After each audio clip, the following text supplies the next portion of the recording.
Alright, so we're just going to basically go through kind of the plan that was outlined last year. Okay. And work out sort of what we're intending to do with the development in the year to come. Okay. So the plan is to essentially work through and put the actual skills framework in that's already programmed. That shouldn't take very long. The only real change inside that framework that you'll see as a player is that the experience of officers will be capped at sort of 5 complete skills, and if you want to actually increase the skills of your officer, you'll need to increase his rank. So officers will now be ranked starting at lieutenant, which all your captains in the game will be placed. They'll be ranked commander, captain, commodore, admiral and star admiral, and these will have increasing caps on how many skill points they can use. I mean, it really shouldn't be significant to use lots of these actual officers ranks unless you actually are having them in the role that they seem like they should be in. So you'd only probably use a star admiral, which will have no cap whatsoever, but will be quite expensive per week for the fleet commander for your entire fleet. You might have squad commanders that are captains or commanders, but depending on actually all the ships you have, it should be not very significant cost. Right, so essentially when we do this skill conversion, all the actual skills will convert to being the price of the skills will be equal to the experience. So in current terms, all the skills are 1 point for the first level, then 2, then 4, then 8. But that will convert to being sort of 500 for the first level, then 1,000, then 2,000, then 4,000. And that is the skill points, so that will be the experience points, and that will be the cost to actually train them. So they'll be one and the same in the future. So we will be trying to put some extra skills in. So we'll be looking to do fleet commander skills and squadrons commander skills.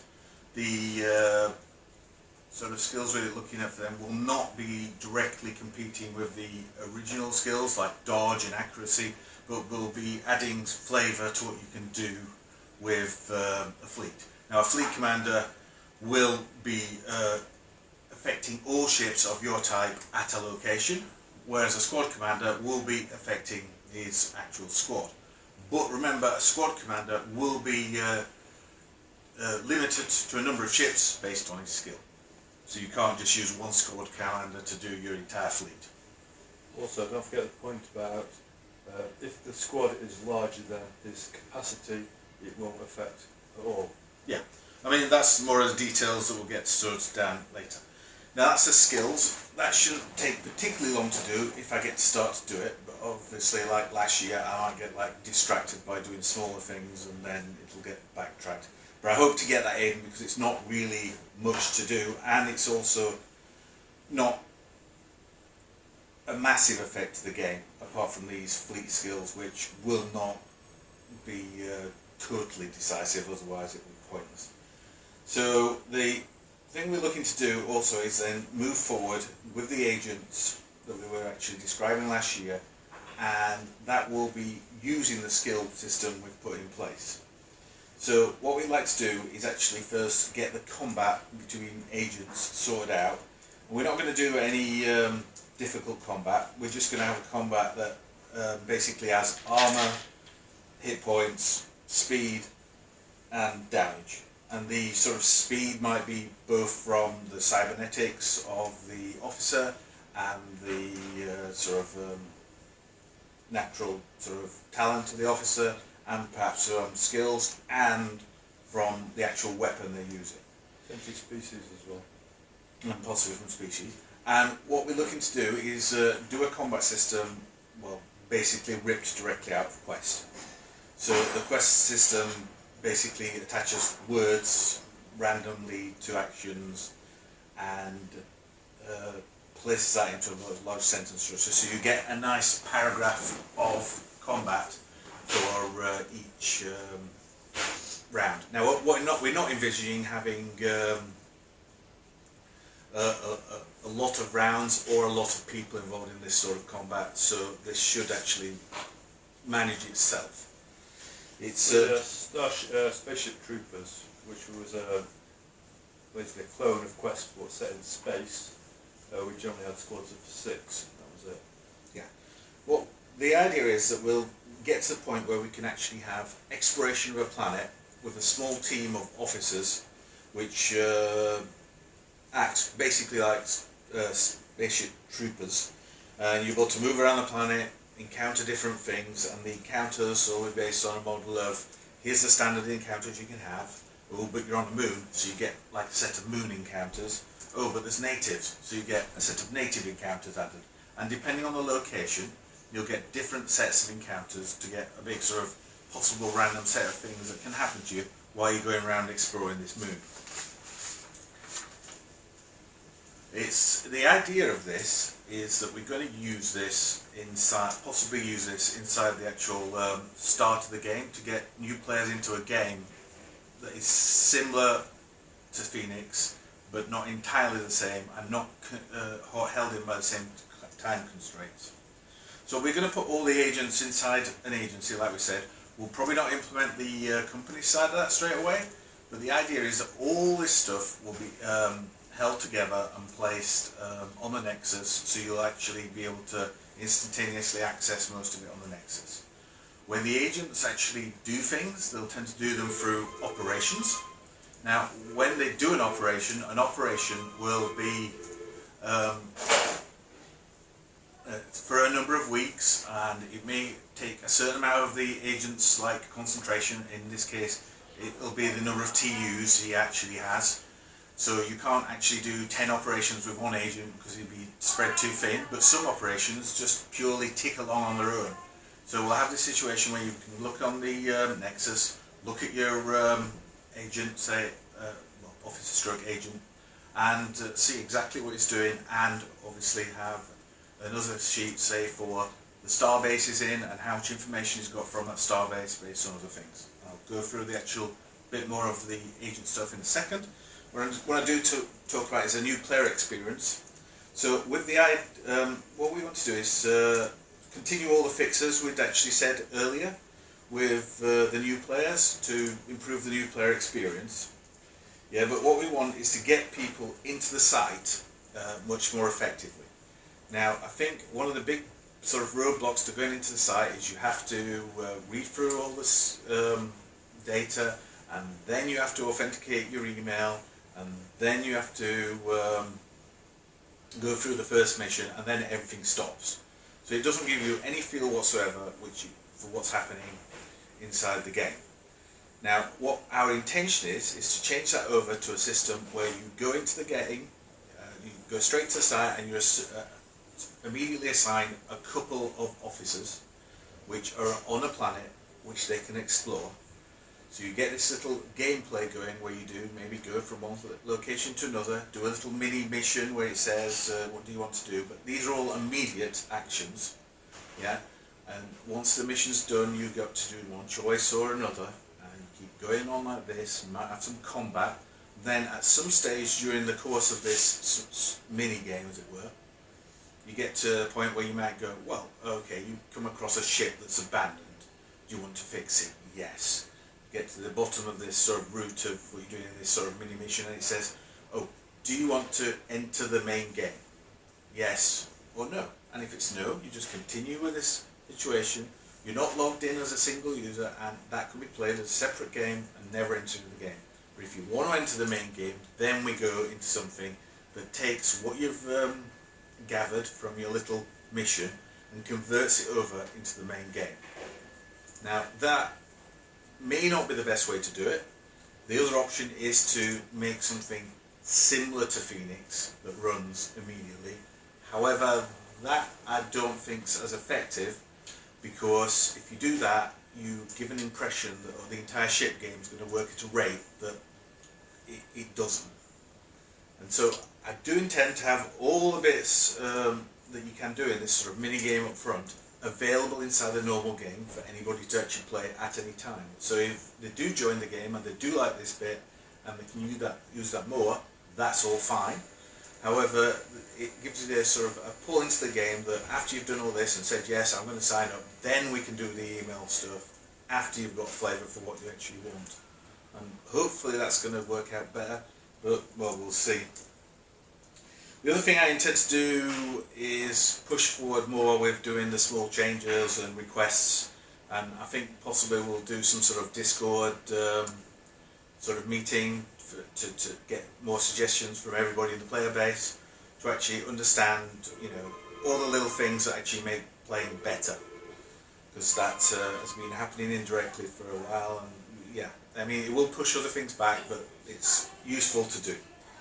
I've still got a list of, I'll put up all this on the actual forum on the list of things I'm still going through, which for instance are scans on the Nexus, templates for using exact items for each pitching ships, affiliation funds, auto routing through starbases, what's it? Auto routing through starbases? Starbases, stargates, sorry. Okay. And yeah, and other things. What about the map online of all the star systems, showing all your fleets and stuff like that and where they are on a visual representation? Is that still part of it? Because you have done part of that. I mean, I've done part of that, but that never really got finished. So that would require a complete other set of doing, and sort of take us away from doing all the other stuff. Okay. I mean, I'm not sure how it really massively helps. It does a bit, but you've still got all this information you're political anyway, and so it does create a visual representation, but when you get to a certain stage you kind of don't need that, so I'm not sure how much it helps. Cool. Right, shall we go through the agent stuff a little bit? Yeah. So the intention is with the agents is to move on to this idea of having an op center that you actually place down inside a starbase. Just before we get to that bit, how do you get this op center in someone else's starbase? Well, you just get you land on the planet, and then you have to infiltrate the actual starbase by smuggling yourself across the starbase perimeter. Once you've actually achieved those things, you can actually then set up the op center. Yeah. Okay. And that op center only really can get things that you can acquire inside the starbase, which could be done by actually buying stuff from people in the starbase who procure it from the starbase themselves, or smuggling it in across the border. Now the idea is that when you arrive, you create this op center. You then can actually start forming out an informant network within the starbase. That means sort of bribing people, and the entire process of these bribes, stuff you buy, and other stuff is going to be funded through guilders. And that will include the training cost of certain agent skills. So a big set of the agent skills will be trained using guilders. I mean, they'll be able to be trained using stellars, but the idea is that a new player, without any access to anything else, can actually go into all this and actually go forward and not really have to go into the other side of the game yet. The idea is pushing the agents towards allowing new players to get a grip about the game without actually moving into the ship side of the game necessarily. So once you've got this op center, you'll be able to sort of infiltrate sections of the starbase. So we break the starbase down to civilian, garrison, industrial research, security and command. Each one of those departments will have department heads that defined, deputies and other relevant people. You might be able to acquire them as an agent to get them as a contact. They don't necessarily have to turn against the base for them to be a contact. You might just use them to increase how much information you get, because they don't really know they're doing anything bad when they mention to somebody something that they've done that day. And the idea is on certain planets and in certain starbases, there'll be a corruption level. So if you live on a Krell planet, apparently, having looked at the thing, they've got a high level of criminal activity. So you might find that planet is much more corruptible. Or if you have Krell inside your starbase, they might be more corruptible. So, you know, if you've got a Krell head of research, probably not great. But the idea is that we generate all this information, put it on the Nexus, so you've got immediate access to it. But some operations inside the Starbase will be something that you start and may take many weeks and may take influence from your contacts. Influence can be used from you politically even if you don't mind other people finding out.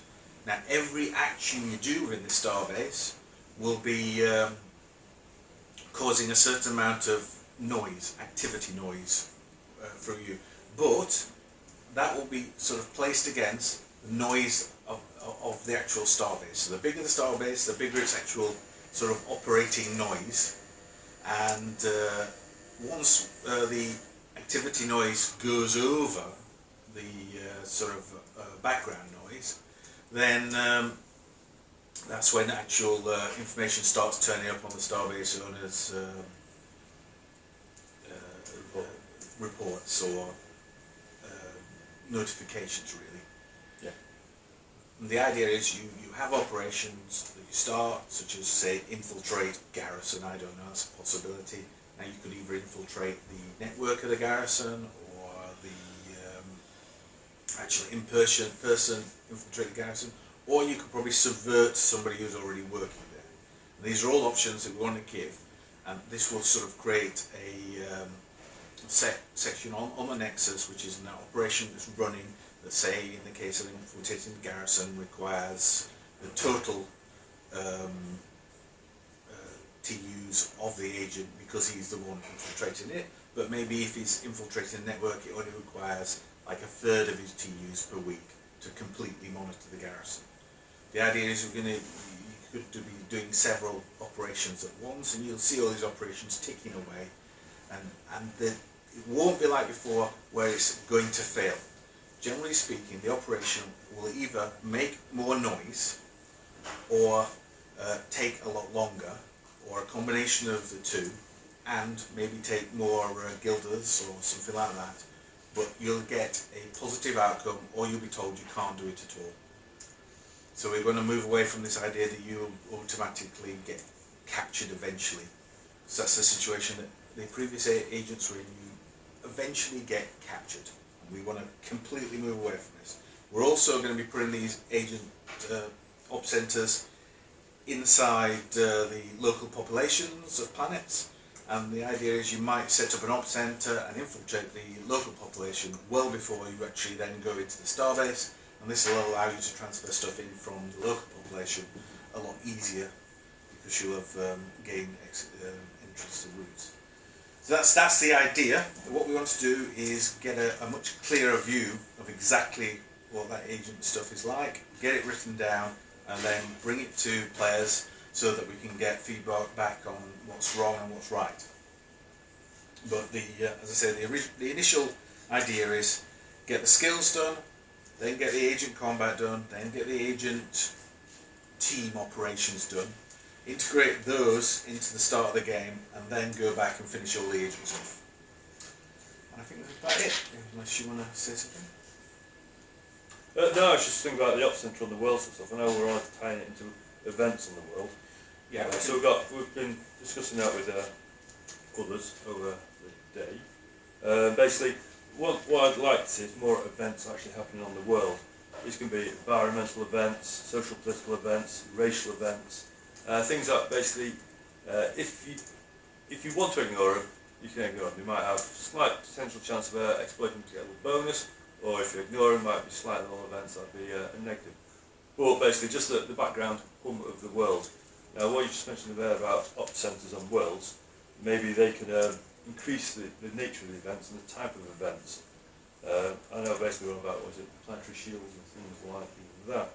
Well, the thing is with the events, they can also occur in the Starbase, and they could be provoked by agent actions, or they could be natural.